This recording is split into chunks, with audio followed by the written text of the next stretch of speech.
গাজীপুরের সাংবাদিক তুহিন হত্যায় জিজ্ঞাসাবাদের জন্য আটক ৫। ময়মনসিংহে নিহতের বাড়িতে শোক, শাস্তির দাবিতে মানববন্ধন। সরকারকে নির্বাচন বানচালে ষড়যন্ত্রকারীদের তালিকা দেওয়ার দাবি বিএনপির। ৭১-এর পক্ষে বিপক্ষে রাজনীতি করে ২৪কে অস্বীকারের চেষ্টা, ফেসবুক পোস্টে নাহিদ। সংস্কার কমিশনের বেশ কিছু বিষয় অধ্যাদেশের মাধ্যমে বাস্তবায়ন সম্ভব জানালেন আলী রিয়াজ। সনদের পদ্ধতি নিয়ে তৃতীয় দফায় বসবে কমিশন। অন্তর্বর্তী সরকারের ১ বছরে পূরণ হয়নি আশার ঝুলি, বলছে রাজনৈতিক দল। মূল চ্যালেঞ্জ সুষ্ঠু নির্বাচন। লাগাম ছাড়া রাজধানীর কাঁচা বাজার, সবজির পাশাপাশি চড়া পেঁয়াজ ও আদার দাম, ক্ষোভের শেষ নেই ক্রেতাদের।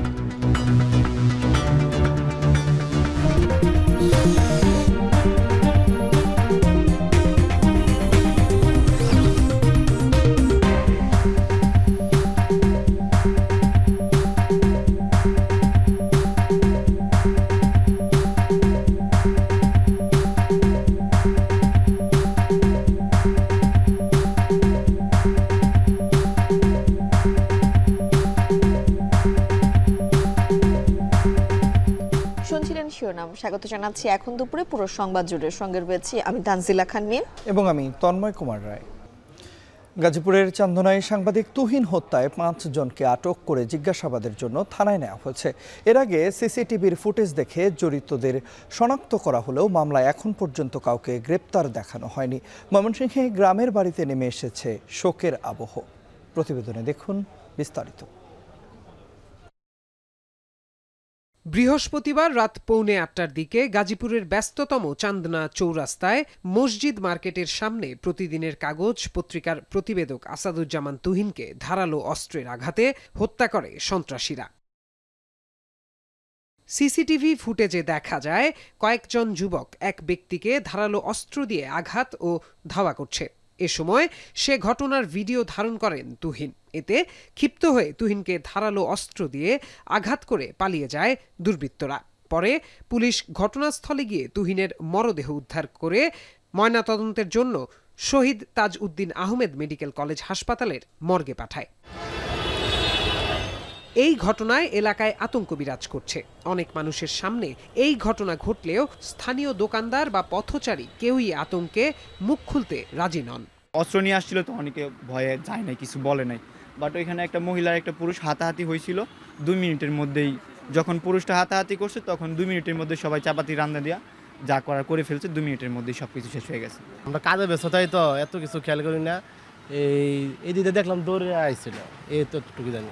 অস্ত্র হাতে যারা আসছে তখন তো আমি ছিলাম না, দেখি নাই। পরে আসছি, মানুষ জনগণ আর কি জড়ো হয়ে গেছে। পুলিশ জানায় সিসিটিভি ফুটেজ দেখে এরই মধ্যে জড়িতদের শনাক্ত করা হয়েছে। গ্রেপ্তারে অভিযান অব্যাহত আছে। এদিকে ময়মনসিংহের ফুলবাড়িয়া পূর্ব ভাটিপাড়ায় তুহিনের নিজ গ্রামে শোকের আবহ। হত্যার ঘটনায় স্বজনদের আহাজারি। দ্রুত অপরাধীদের বিচারের আওতায় আনার পাশাপাশি পরিবারের পাশে সরকারকে দাঁড়ানোর আহ্বান এলাকাবাসীর।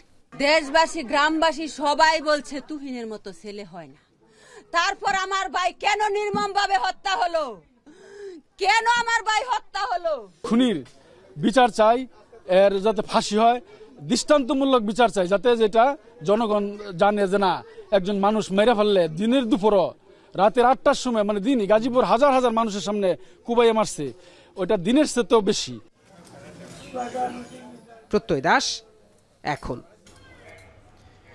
গাজীপুরে সাংবাদিক তুহিন হত্যাকাণ্ডের বিস্তারিত জানাতে আমাদের সঙ্গে চান্দনা চৌরাস্তার মসজিদ মার্কেটের সামনে থেকে যুক্ত হয়েছেন সহকর্মী ইফতেখার রায়হান। চলে যাচ্ছে ইফতেখারের কাছে। ইফতেখার, আমরা বলছিলাম এবং প্রতিবেদনে আমরা দেখছিলাম যে জিজ্ঞাসাবাদের জন্য 5 জনকেরই মধ্যে আটক করা হয়েছে। তাদের পরিচয় জানা গেল কিনা এবং একই সঙ্গে জানাবেন যে মামলায় এখন পর্যন্ত কাউকে গ্রেপ্তার করা হয়েছে কিনা।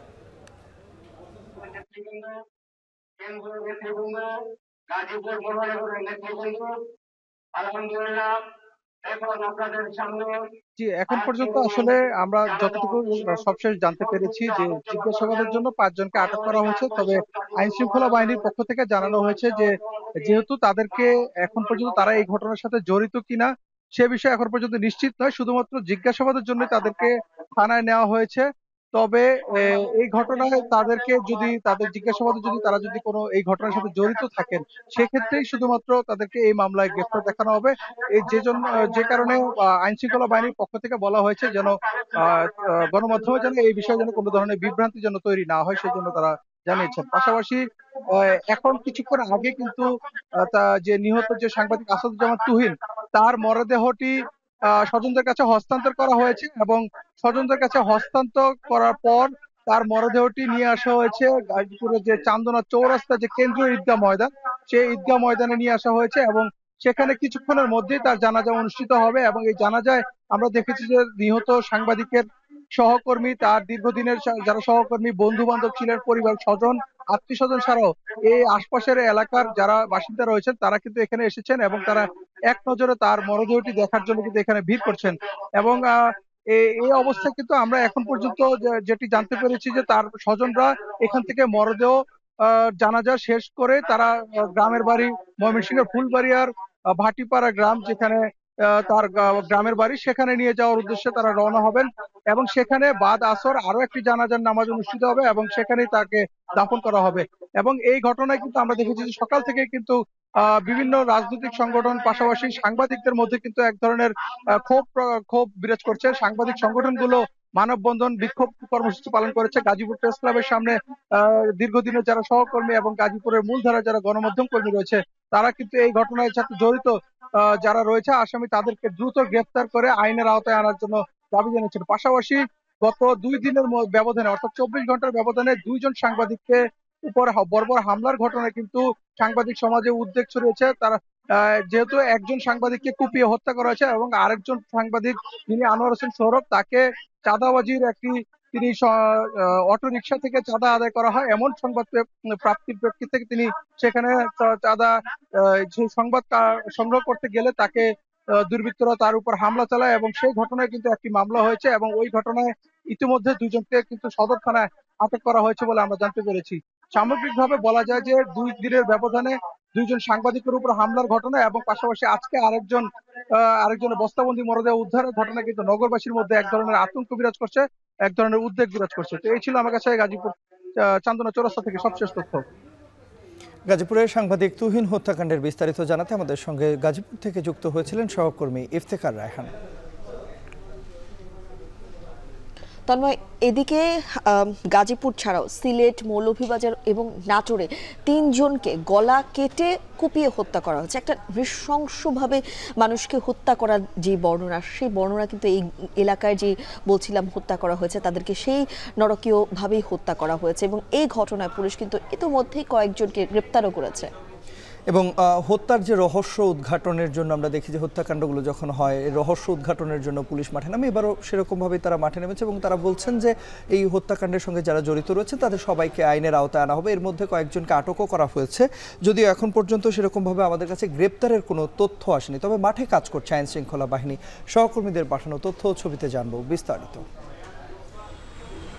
বৃহস্পতিবার সন্ধ্যার পর কয়েক ঘন্টার ব্যবধানে সিলেট, মৌলভীবাজার ও নাটোরে পরপর 3টি হত্যাকাণ্ড। এতে স্বজনদের মাঝে বিরাজ করছে ক্ষোভ, তৈরি হয়েছে আতঙ্ক। গেল রাতে নাটোরের লালপুর গোপালপুর সড়কের এই স্থানেই হত্যার শিকার হন রেন্টেকারের চালক সাইদুর রহমান। সকাল থেকে হত্যার স্থান দেখতে মানুষের ভিড়। জনবহুল সড়কে এমন হত্যাকাণ্ডে বিস্মিত এলাকাবাসী।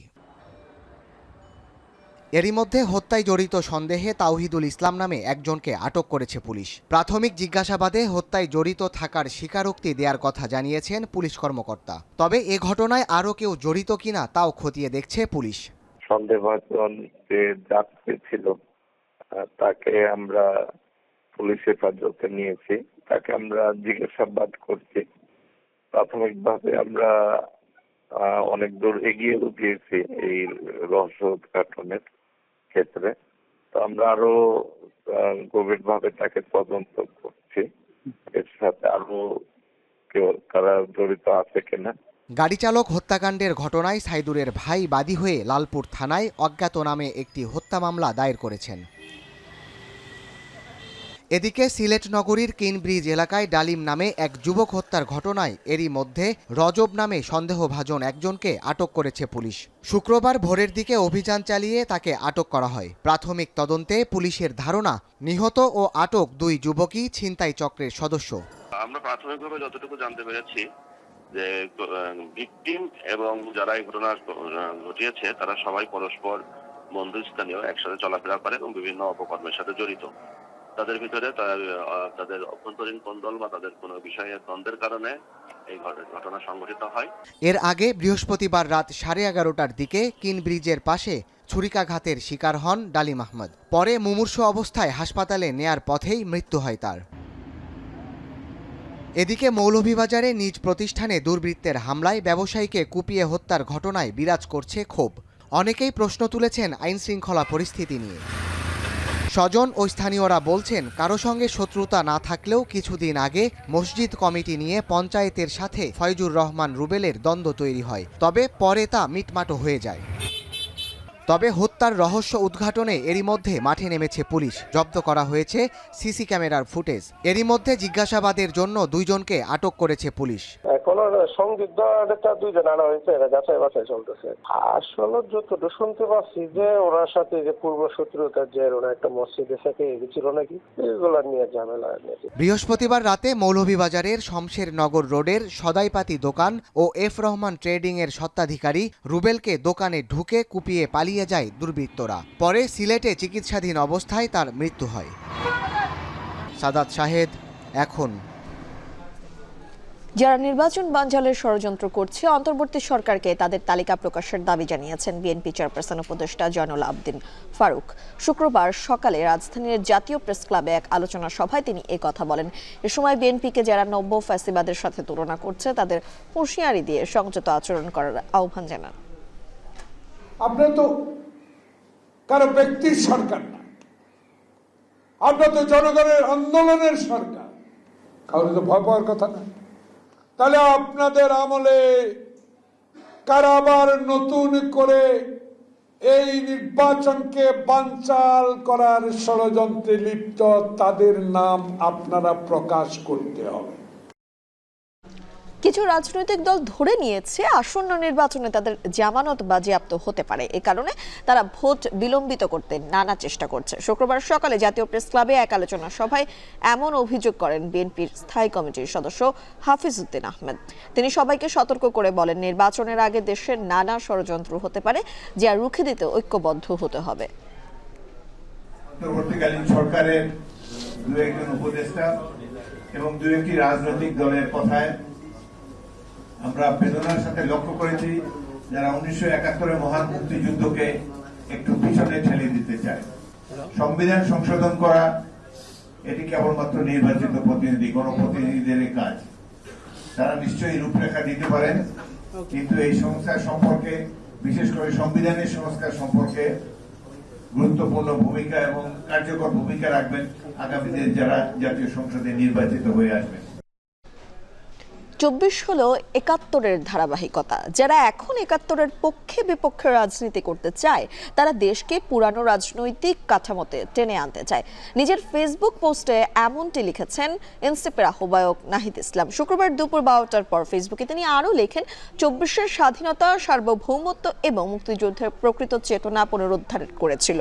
আরও লিখেছেন, মুজিববাদ ও অন্যান্য সব ধরনের কর্তৃত্ববাদী ও ফ্যাসিবাদী শক্তিকে পরাজিত করা এখন দায়িত্ব।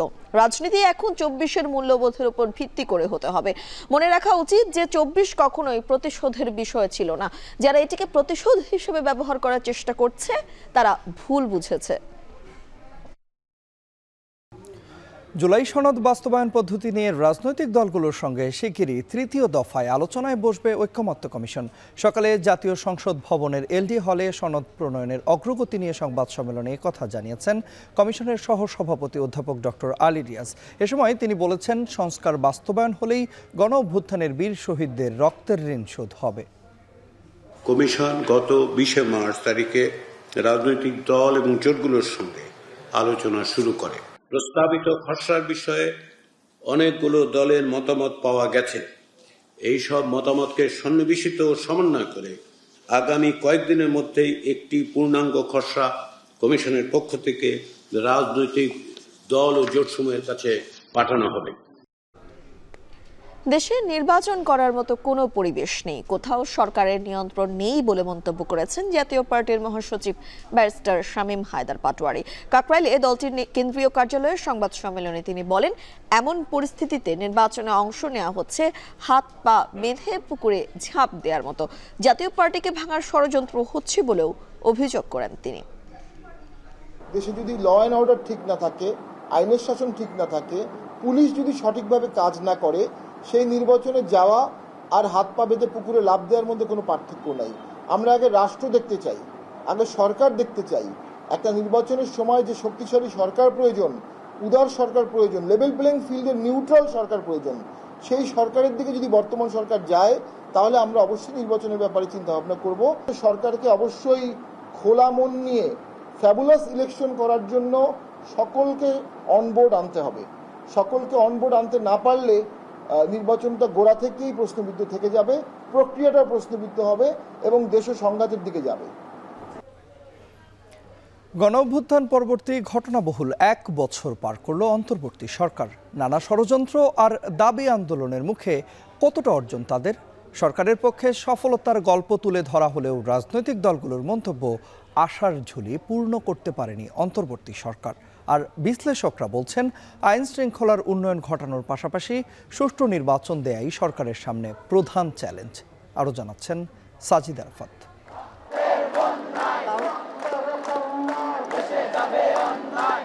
ছাত্র জনতার গণ অভ্যুত্থান, রাজপথের লড়াই সংগ্রাম আর হাজারো প্রাণের বিনিময়ে পতন হয় আওয়ামী লীগের। 24 জুলাই আন্দোলনের হাত ধরে ক্ষমতার মসনদ ছেড়ে দেশ ত্যাগে বাধ্য হন শেখ হাসিনা।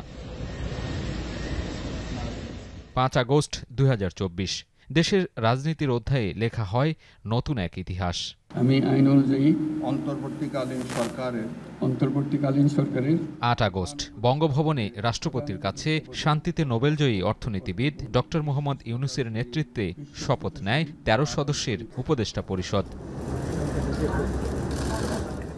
জগদ্দল পাথর নেমে যাওয়ার পর মানুষের আশা ভরসার আশ্রয় হয়ে ওঠে ইউনূস সরকার। কেমন ছিল এই সরকারের 1 বছরের কার্যক্রম? নানা চ্যালেঞ্জের মুখে 1 বর্ষ পঞ্জিকায় সফলতা নাকি ব্যর্থতা, কোন পাল্লা ভারী ছিল? অভ্যুত্থান পরবর্তী আইনশৃঙ্খলা পরিস্থিতির উন্নয়ন, মব নিয়ন্ত্রণ, মূল্যস্ফীতির লাগাম টানা, ভঙ্গুর অর্থনৈতিক কাঠামোকে মজবুত করাই যেন প্রধানতম চ্যালেঞ্জ হয়ে দাঁড়ায় অন্তর্বর্তী সরকারের সামনে। কিন্তু সরকার ও রাজনৈতিক দলগুলো বারবার অভিযোগ তুলেছেন, পতিত সরকারের একের পর এক ষড়যন্ত্রে কণ্টকাকীর্ণ হয় 5 আগস্ট পরবর্তী অধ্যায়। শপথের দুদিন পরেই সরকারের সামনে আসতে থাকে নানামুখী চ্যালেঞ্জ। 10 আগস্ট 2024 অনেকটা তাড়াহুড়ো আর লুকোচুরি করে ডাকা হয় সুপ্রিম কোর্টের বিচারপতিদের নিয়ে ফুল কোর্ট মিটিং। জুডিশিয়াল কু নিয়ে সন্দেহের দানা বাঁধলে সামাজিক যোগাযোগ মাধ্যমে তা ছড়িয়ে পড়লে তাৎক্ষণিক এই ষড়যন্ত্র রুখে দেয় সরকার। এই ঘটনার রেশ কাটতে না কাটতেই 25 আগস্ট শুরু হয় আনসার বাহিনীর বিক্ষোভ। চাকরি জাতীয়করণের দাবিতে সচিবালয় ঘেরাও করে আন্দোলন করে বাহিনীর একটি অংশ, যা সফলভাবে সামাল দেয় সরকার। 1 বছর পূর্তিতে সামাজিক যোগাযোগ মাধ্যমে সরকারের সফলতার কথা তুলে ধরেন প্রধান উপদেষ্টার প্রেস সচিব, যেখানে অর্থনৈতিক পুনরুদ্ধার, বাণিজ্য অগ্রগতি, জুলাই সনদ, জুলাই হত্যাযজ্ঞের বিচার, প্রবাসী অধিকার, পররাষ্ট্রনীতিতে পরিবর্তন সহ 12টি বিষয় তুলে ধরা হয়। আজকের থেকে দ্বিতীয় অধ্যায়ের শুরু, এবং উনি বলেছেন যে এই দ্বিতীয় অধ্যায়ের প্রথম এবং প্রধান কাজ হলো নির্বাচন সুন্দরভাবে করা। ইউএস আমাদের উপরে 20% ট্যারিফ ইম্পোজ করেছে, এবং যেটা সত্যিকার অর্থে আমাদের যারা কম্পিটিটর তাদের থেকে আমরা বলবো যে আমরা এখন মোটামুটি একই বা ভালো অবস্থানে আছি। এখন পর্যন্ত সরকারের অন্যতম সফলতা মূল্যস্ফীতি নিয়ন্ত্রণ। উত্তরাধিকার সূত্রে দুর্বল অর্থনৈতিক ব্যবস্থা আর বন্যার মতো প্রাকৃতিক দুর্যোগ মোকাবিলা করেও সার্বিক মূল্যস্ফীতি 8.48% কমিয়ে আনতে সমর্থ হয় সরকার। সবশেষ মার্কিন শুল্কও কমিয়ে আনে। তলানিতে থাকা রিজার্ভও চাঙ্গা হয়েছে অন্তর্বর্তী সরকারের হাত ধরে। এখন পর্যন্ত ছাড়িয়েছে ৩০ বিলিয়ন মার্কিন ডলার। আর গত এক বছরে রেমিটেন্সের মাধ্যমে দেশে আসে রেকর্ড ৩০ বিলিয়ন ডলারের বেশি। তবে বৈদেশিক বিনিয়োগ আর কর্মসংস্থান সৃষ্টিতে আশার আলো জ্বালাতে ব্যর্থ সরকার। এক বছরে নানা ইন্ধনে অন্তর্বর্তী সরকারকে বিব্রত করার পায়তারার অভিযোগ আছে বিস্তর। এর মাঝেই দেশজুড়ে ডানা মেলতে থাকে মব সংস্কৃতি, বাড়ে ছিনতাই, চাঁদাবাজি সহ নানা অপকর্ম, যা ঠেকাতে হিমশিম খায় সরকার। এছাড়া নির্বাচন, সংবিধান, স্বাস্থ্য, গণমাধ্যম সংস্কারে গঠন করা ৬টি কমিশনের অধিকাংশ সুপারিশই এখনও পূর্ণাঙ্গ বাস্তবায়নের মুখ দেখেনি। ৬টা কমিটি করেছেন তারা রাষ্ট্র ব্যবস্থার সংস্কারের জন্য। সেই সংস্কারগুলো দরকারি, কিন্তু কোনোটাই তো একটু বিস্তৃতভাবে ব্যাখ্যা করে তারা বলেননি। একটা দফা হিসেবে একটা বক্তব্য দিয়েছে। যতটা পারা যায় একটা নির্বাচন জাতীয় সংসদের করে নির্বাচিতদের হাতে ক্ষমতা দিয়ে এই সরকার যদি মানে চলে যায়, দেশের জন্য কাজ করার সুযোগ ক্ষমতার বাইরে থাকলেও করা যায়। এক বছরের মাথায় জুলাই ঘোষণাপত্র দেয়াকে ইতিবাচক বলছেন অনেকেই। তবে এ নিয়ে মিশ্র প্রতিক্রিয়া রয়েছে রাজনৈতিক দলগুলোর মধ্যে। ঘোষণাপত্রকে স্বাগত জানালেও বিএনপি বলছে এক বছরে আশানুরূপ প্রতিদান দিতে পারেনি সরকার, বিশেষ করে আইনশৃঙ্খলা পরিস্থিতি নিয়ন্ত্রণে ব্যর্থ ডক্টর ইউনূসের সরকার। সরকারের মধ্যে যারাই আছেন তাদের আসলে রাষ্ট্র পরিচালনার অভিজ্ঞতা সম্বন্ধে খুব কম ব্যক্তি আছে। মব কালচারের সৃষ্টি হয়েছে, ডেমোক্রেসির পরিবর্তে ডেমোক্রেসির একটা টেন্ডেন্সি দেখা গিয়েছে। তাদের পক্ষে এই বিষয়কে অর্জন করা হয়তো সম্ভব ছিল না, তবে জাতির আশা অনেক বেশি ছিল, আমাদের প্রত্যাশা অনেক বেশি ছিল। তবে জামায়াতে ইসলামের মত, জুলাই ঘোষণাপত্র অসম্পূর্ণ রয়ে গেছে। সংস্কার ইস্যুতেও সরকারের ধীরগতির অভিযোগ দলটির। প্রত্যাশা আমাদের অনেকই ছিল, আসলে সেই প্রত্যাশা শতভাগ পূর্ণ হয়নি। এখনও দুর্নীতি আছে, এখনও সন্ত্রাস, মব জাস্টিস আছে, চাঁদাবাজি আছে। আইনি ভিত্তি দিয়ে জুলাই চার্টারকে আইনে পরিণত করে আগামী নির্বাচন করতে পারলে আমাদের প্রত্যাশা অনেকাংশে পূরণ হবে। ফ্যাসিবাদ পতনের পর যে নতুন সম্ভাবনা আর সংস্কারের প্রতিশ্রুতির ফুলঝুরি, অনিশ্চয়তা কাটিয়ে তা কতটা বাস্তবায়নযোগ্য সে প্রশ্নের সমাধান হোক বা না হোক, অন্তর্বর্তী সরকারের দ্বিতীয় অধ্যায়ের যাত্রাপথে এখন বড় চ্যালেঞ্জ আগামী নির্বাচন। আগামী রমজানের আগে 2026 সালের ফেব্রুয়ারি মাসে জাতীয় নির্বাচন অনুষ্ঠানের আয়োজন করেন। সাজিদ আরাফাত, এখন, ঢাকা। যুক্তরাষ্ট্র আরোপিত নতুন 20% নতুন ট্যারিফ কার্যকর হয়েছে বৃহস্পতিবার থেকে। তবে যুক্তরাষ্ট্রে ভারতের উপর শুল্ক দ্বিগুণ হওয়ার ফলে বাংলাদেশের তৈরি পোশাক ও অন্যান্য পণ্যের জন্য বিশাল সুযোগ তৈরি হতে পারে বলে মনে করছেন ব্যবসায়ীরা। এই সুযোগ কাজে লাগানোর তাগিদ তাদের। বিস্তারিত প্রতিবেদনে। গত এপ্রিলে বিভিন্ন দেশের উপর নতুন করে শুল্ক আরোপের সিদ্ধান্তের কথা জানান মার্কিন প্রেসিডেন্ট ডোনাল্ড ট্রাম্প। সে সময় বাংলাদেশি পণ্যের উপর প্রথমে 37% ও পরে তা কিছুটা কমিয়ে 35% শুল্ক আরোপের ঘোষণা দেয় মার্কিন প্রশাসন। পরবর্তীতে যুক্তরাষ্ট্রের সাথে আলোচনা করে তা 20% নামিয়ে আনতে সক্ষম হয় বাংলাদেশ। বৃহস্পতিবার থেকে কার্যকর হয়েছে নতুন পাল্টা শুল্ক। 20% ট্যারিফ কেমন হলো বাংলাদেশের জন্য, কি বলছেন ব্যবসায়ীরা? যে অন্যান্য কম্পিটিটর যারা আছে, যাদের সাথে আমরা কম্পিটিশনটা মেইনলি করি, তাদের থেকে আমাদেরটা বেশি না। পোশাক রপ্তানিকারক যে দেশগুলো আছে তাদের প্রায় সকলেই সমান, চায়না এবং ইন্ডিয়া ছাড়া। ফলে এই ক্ষেত্রে আমাদের মানে একটা অতিরিক্ত সুবিধা আমরা আসলে পেয়েছি। 20% is a good thing. Vietnam, India, Cambodia, তারপর আপনার জর্ডান, ইজিপ্ট, ইন্দোনেশিয়া, এরা হচ্ছে আমাদের প্রতিযোগী, তো সবারই আমাদের কাছাকাছি। এদিকে রাশিয়া থেকে অপরিশোধিত তেল আমদানির শাস্তি হিসাবে যুক্তরাষ্ট্রের প্রেসিডেন্ট ডোনাল্ড ট্রাম্প ভারতের উপর অতিরিক্ত 25% শুল্ক আরোপ করেছেন। এর ফলে দেশটিতে ভারতীয় পণ্যের উপর মোট শুল্ক দাঁড়িয়েছে 50%। এ সিদ্ধান্তের ফলে মার্কিন বাজারে ভারতের চেয়ে 30% কম শুল্ক সুবিধা পাবে বাংলাদেশ। তৈরি পোশাক, চামড়া ও জুতা শিল্পের মতো প্রধান রপ্তানি খাতে এ শুল্ক ব্যবধানের কারণে ভারতীয় পণ্যের চাহিদা কমতে পারে, যার সরাসরি সুফল পেতে পারে বাংলাদেশ। এ সুযোগে পোশাকের ন্যায্য মূল্য আদায় ও বাজার বিস্তৃত করার এখনই সুযোগ বলে মনে করছেন ব্যবসায়ীরা। অবাস্তব একটা লেভেলে পৌঁছে গেছে ইন্ডিয়া, তো এটার বেনিফিট বাংলাদেশ ইয়েস পাবে। চায়না তো অলরেডি অকওয়ার্ড পজিশনে আছে, চায়নার অর্ডারগুলো বেরোয় আসতেছে, ভালো অর্ডার আমরা বাংলাদেশে দেখছি। তো আগামীতে এটা আরও বাড়বে। আমি মনে করি যে আমাদের যে ডাল সিজন ছিল জুলাই, আগস্ট, সেপ্টেম্বর, ডাল সিজন আর এবার থাকবে না। যদিও ভারতের raw materials price around 15 to 20% কম আমাদের থেকে, তারপরও যদি 50% একটি ট্যারিফ দেওয়া হচ্ছে, ফলে এখন ভারত আর আমাদের সাথে কম্পিটিশনে থাকবে না ইউএস মার্কেটে। এখন আমাদের যারা উদ্যোক্তা আছি তাদের একটু ভালো নেগোসিয়েশন স্কিলটা প্রমাণ করতে হবে, বাইরের কাছ থেকে ন্যায্য মূল্য নেওয়ার এখনই সময়। বিশেষজ্ঞদের মতে যুক্তরাষ্ট্রের নতুন পাল্টা শুল্ক নীতিতে দক্ষিণ এশিয়ায় সবচেয়ে সুবিধাজনক অবস্থায় আছে বাংলাদেশ।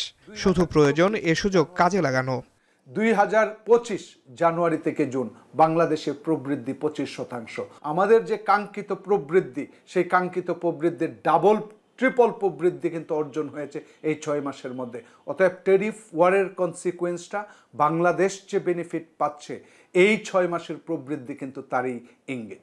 ইন্ডিয়া এবং চায়না যদি রেস্ট্রিক্টেড থাকে অনেক হাই ট্যারিফের কারণে, তাহলে আখেরে আমাদের সুবিধা হবে, কারণ এত বড় মার্কেট সার্ভ করার জন্য কিন্তু আমি মনে করি যে মানে এরা যদি স্লো হয়ে যায় তাহলে বাংলাদেশের একটা বিরাট সুযোগ সামনে আসবে। বিশেষজ্ঞরা বলছেন এই সুযোগে বাজার আয়তন বৃদ্ধির জন্য উৎপাদন, লজিস্টিক্স এবং গুণগত মান বৃদ্ধির পাশাপাশি প্রয়োজন দক্ষতা বৃদ্ধিতে নজর দেয়া। আসিফ ইকবাল খান, এখন, ঢাকা। রাজধানীর কাঁচা বাজারে এক সপ্তাহ ব্যবধানে বেশিরভাগ সবজির দাম বেড়েছে গড়ে 20 থেকে 30 টাকা করে। সবজির পাশাপাশি বড় দুশ্চিন্তা পেঁয়াজ এবং আদার বাজারে। সরবরাহ স্বাভাবিক থাকলেও কেজিতে পেঁয়াজ 75 এবং আদা বিক্রি হচ্ছে 260 টাকা দরে। সরবরাহ স্বাভাবিক থাকলেও খুচরা বিক্রেতারা জানেন না অতিরিক্ত এই যে দাম বৃদ্ধি, সেই দাম বৃদ্ধির কারণ।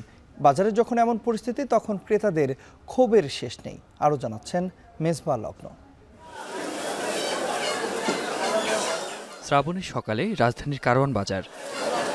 বৃষ্টিতে প্রকৃতি শীতল হলেও কাঁচা বাজারে উত্তাপ। 60 টাকার বেগুন বিক্রি হচ্ছে 80 থেকে 90 টাকা। বৃষ্টির পর 100 টাকাও দাম হাঁকাচ্ছেন অনেক বিক্রেতা। ডাবল সেঞ্চুরি টমেটোর দামে, সেঞ্চুরি ছুঁই ঝিঙ্গা, চিচিঙ্গা, কাকরোল। গাজরের কেজি উঠেছে 160 টাকায়। বেশিরভাগ সবজির দাম বেড়েছে গড়ে 20 থেকে 30 টাকা করে। সরবরাহে ঘাটতি নেই, তবুও সপ্তাহ জুড়ে উত্তাপ ছড়াচ্ছে পেঁয়াজ। কেজিতে অন্তত 25 টাকা বেড়ে বিক্রি হচ্ছে 75 টাকায়। আর আদার দাম 130 টাকা থেকে দ্বিগুণ হয়ে প্রায় 260 টাকায় দাঁড়িয়েছে। কাঁচামরিচও বিক্রি হচ্ছে 250 টাকায়। আদার দাম তো দ্বিগুণ হয়ে গেছে, পেঁয়াজের দামও বাড়ছে। পেঁয়াজের দাম তো আগে কম ছিল, এখন তো আপনার 5 কেজি নিলাম 380 টাকা দিয়ে। ক্রেতাদের জন্য কষ্টকর হয়ে যাচ্ছে, যেমন হচ্ছে আজকে বৃষ্টির দিন, তারা দ্বিগুণ চাচ্ছে। এখন হেরা দেখাইতে আছে যে বৃষ্টির কারণে দাম বাড়তি, এই জন্যে মনে করেন প্রত্যেকটা মালে মনে করেন কেজিতে 20 টাকা 30 টাকা বাড়তি। বিক্রেতারা বলছেন টানা বৃষ্টির কারণে গত এক সপ্তাহে বাজারে পণ্যের সরবরাহ কমেছে, যার প্রভাব পড়েছে খুচরা বাজারে। কয়েকদিন আগে দাম ছিল কম, হঠাৎ দাম বেড়ে গিয়ে প্রতিদিন 2-1 টাকা করে বাড়তেছে দাম। আমরা যেরাম কেন সেরাম বেচো, আমরা একান দুগুণ করে কিনি, একান করে বেচে। যে জায়গা থেকে মাল আসতেছে ওই জায়গায় একটু বৃষ্টি বাদল, তো ওই জন্য আর কি মালের দাম বেশি, কারণ আগের মতো মাল মাঠে তোলা হইতেছে না। চাল ডালের বাজার ঊর্ধ্বমুখী বেশ কিছুদিন ধরেই।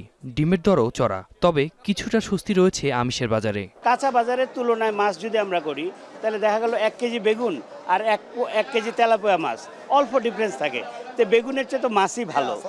তো সেই ক্ষেত্রে এখানে যে মাছের দামটা কমই আছে। বাজার মনিটরিং ও যথাযথ পদক্ষেপের মাধ্যমে নিত্যপণ্যের দাম নাগালে রাখার দাবি ক্রেতাদের। আতিক মেজবা লগ্ন, এখন, ঢাকা। সমালোচনার মুখে যুক্তরাজ্যের গৃহহীন বিষয়ক মন্ত্রীর পদ ছাড়লেন বাংলাদেশি বংশোদ্ভূত ব্রিটিশ এমপি রুশনারা আলী।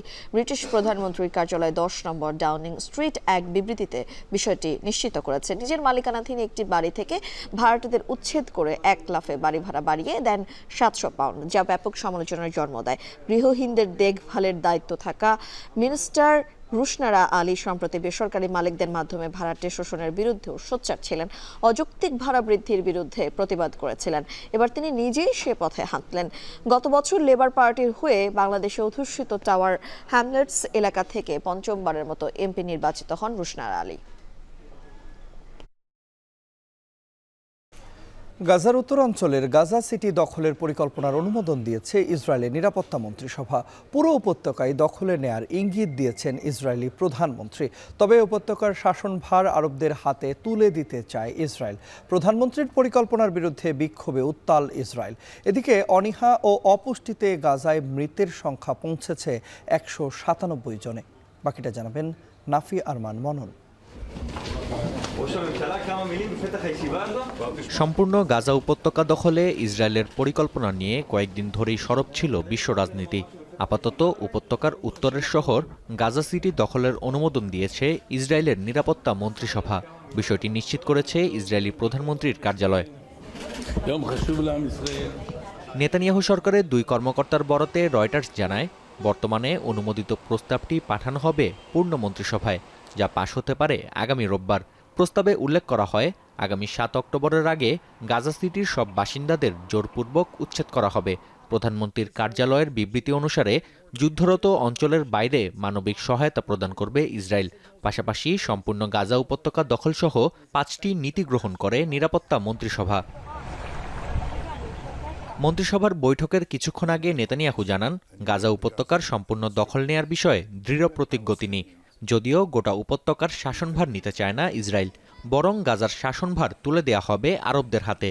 তবে নেতানিয়াহুর পদক্ষেপের নিন্দা জানিয়েছে গাজাবাসী। এদিকে বৃহস্পতিবার উপত্যকায় দিনভর হামলায় প্রাণ হারিয়েছেন অর্ধশতাধিক ফিলিস্তিনি।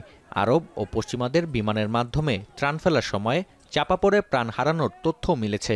অপুষ্টি ও অনাহারে মৃত্যুর সংখ্যা 200 ঘর ছুঁই। বিশ্ব স্বাস্থ্য সংস্থা বলছে, অনূর্ধ্ব 5 বছরের প্রায় 12,000 ফিলিস্তিনি শিশু তীব্র অপুষ্টিতে ভুগছে। দিন যতই গড়াচ্ছে, নেতানিয়াহুর বিরুদ্ধে তীব্র হচ্ছে গণরোষ। বৃহস্পতিবার নৌকা নিয়ে গাজার উপকূলে যান হামাসের হাতে জিম্মির স্বজনেরা। এ সময় অবিলম্বে যুদ্ধবিরতি ও জিম্মিদের মুক্তির দাবি জানান তারা। পাশাপাশি গাজায় আগ্রাসন বন্ধে আহ্বান জানানো হয় ইসরায়েলি সরকারের প্রতি। বৃহস্পতিবার সারাদিনই বিক্ষোভে উত্তাল ছিল তেল আবিবের বিভিন্ন সড়ক।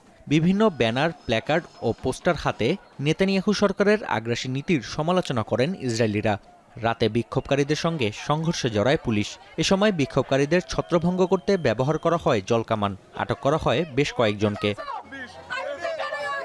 নাফি আরমান মনন, এখন বিশ্ব। চট্টগ্রাম বিশ্ববিদ্যালয়ে ফুড কার্টের জায়গা দখলকে কেন্দ্র করে শিক্ষার্থীদের সঙ্গে স্থানীয়দের সংঘর্ষের ঘটনা ঘটেছে। এতে আহত হয়েছে 3 জন। এদিকে এই ঘটনার প্রতিবাদে বিশ্ববিদ্যালয়ের প্রধান ফটকে তালা দিয়ে রেখেছে শিক্ষার্থীরা। এ নিয়ে বিস্তারিত জানাতে চট্টগ্রাম বিশ্ববিদ্যালয় থেকে যুক্ত হচ্ছেন শোয়েব রহমান। শোয়েব, সংঘর্ষের ঘটনার বিস্তারিত আমাদেরকে একটু জানাবেন এবং প্রধান ফটক তালা দিয়ে শিক্ষার্থীরা কি বলছেন? মিম, যেই জায়গাটা নিয়ে দ্বন্দ্ব সেটি মূলত বাংলাদেশ রেলওয়ের জায়গা, অর্থাৎ চট্টগ্রাম বিশ্ববিদ্যালয়ে যে স্টেশন রয়েছে সেই স্টেশন সংলগ্ন একটি জায়গা, যেটি মূলত দখল সত্ত্বে একজন ব্যক্তি তিনি দখলে রেখেছিলেন এবং তিনি কিছুদিন আগে কিছু শিক্ষার্থীর কাছে সেইটির দখল হস্তান্তর করেন এবং সেই শিক্ষার্থীরা সেটি তার কাছ থেকে কিনে নিয়ে সেখানে আজকে দোকান তৈরির জন্য তারা স্থাপনা নির্মাণ করছিলেন এবং সেই দোকান তৈরির স্থাপনা নির্মাণ করার সময়টাতে এখানকার একজন চট্টগ্রাম বিশ্ববিদ্যালয়ের কর্মচারী এবং তার সাথে আরও কিছু স্থানীয় ব্যক্তি তারা এসে সেটি বাধা দেন এবং তারা সেই জায়গাটিকে তাদের নিজেদের জায়গা বলে দাবি করেন এবং সেই দাবি করার এক পর্যায়ে তাদের সাথে কথা কাটাকাটি হয় এবং শিক্ষার্থীদের দাবি যে কথা কাটাকাটির এক পর্যায়ে তারা সমঝোতার প্রস্তাব হিসেবে তাদের কাছ থেকে চাঁদা দাবি করেন, কিন্তু শিক্ষার্থীরা সেটি দিতে অস্বীকৃতি জানানোর পরেই মূলত ধস্তাধস্তি হয় এবং এক পর্যায়ে আরও কিছু স্থানীয় যুক্ত হয়ে শিক্ষার্থীদের সাথে সেটি মারপিটের পর্যায়ে গড়িয়ে যায় এবং সেখানে অন্তত 3 জন শিক্ষার্থী আহত হয়েছেন বলে আমরা জানতে পেরেছি এবং সেই একজন শিক্ষার্থীকে চট্টগ্রাম শহরে একটি বেসরকারি হাসপাতালে চিকিৎসা দেওয়া হচ্ছে বলে আমরা জানতে পেরেছি।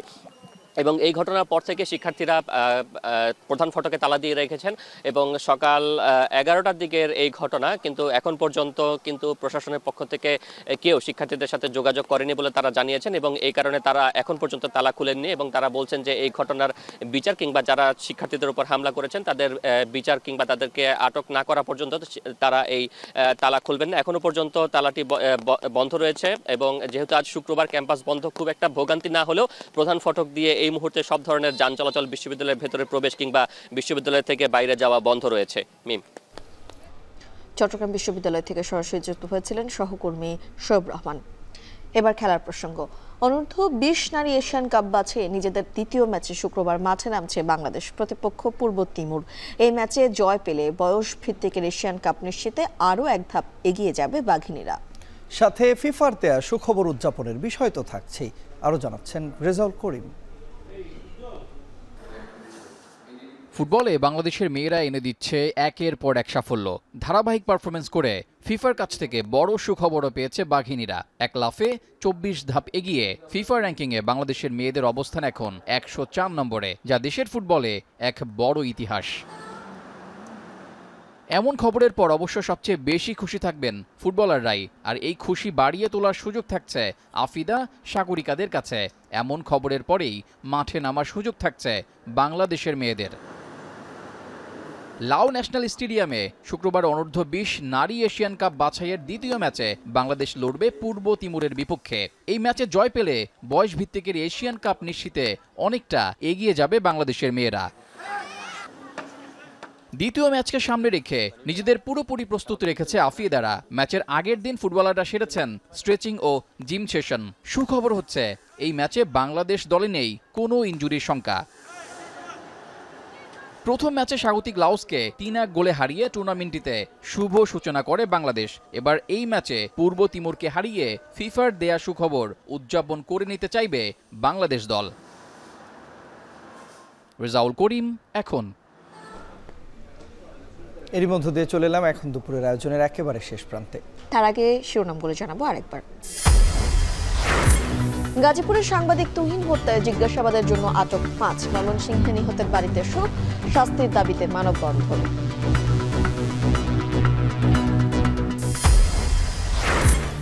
সরকারকে নির্বাচন বানচালের ষড়যন্ত্রকারীদের তালিকা দেওয়ার দাবি বিএনপির। ৭১-এর পক্ষে বিপক্ষে রাজনীতি করে 24কে অস্বীকারের চেষ্টা, ফেসবুক পোস্টে নাহিদ। সংস্কার কমিশনের বেশ কিছু বিষয় অধ্যাদেশের মাধ্যমে বাস্তবায়ন সম্ভব জানালেন আলী রিয়াজ। সনদের পদ্ধতি নিয়ে তৃতীয় দফায় বসবে কমিশন। অন্তর্বর্তী সরকারের 1 বছরে পূরণ হয়নি আশার ঝুলি, বলছে রাজনৈতিক দল। মূল চ্যালেঞ্জ সুষ্ঠু নির্বাচন।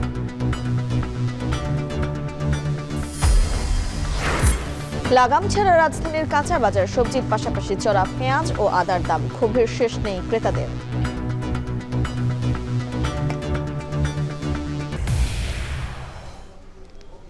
এই ছিল এখন দুপুর। এখন টেলিভিশন ওয়েবসাইটে দেখতে ভিজিট করুন এখন.tv। ফেসবুকে দেখুন facebook.com/tv.এখন আর ইউটিউবে দেখুন youtube.com/c/echontv।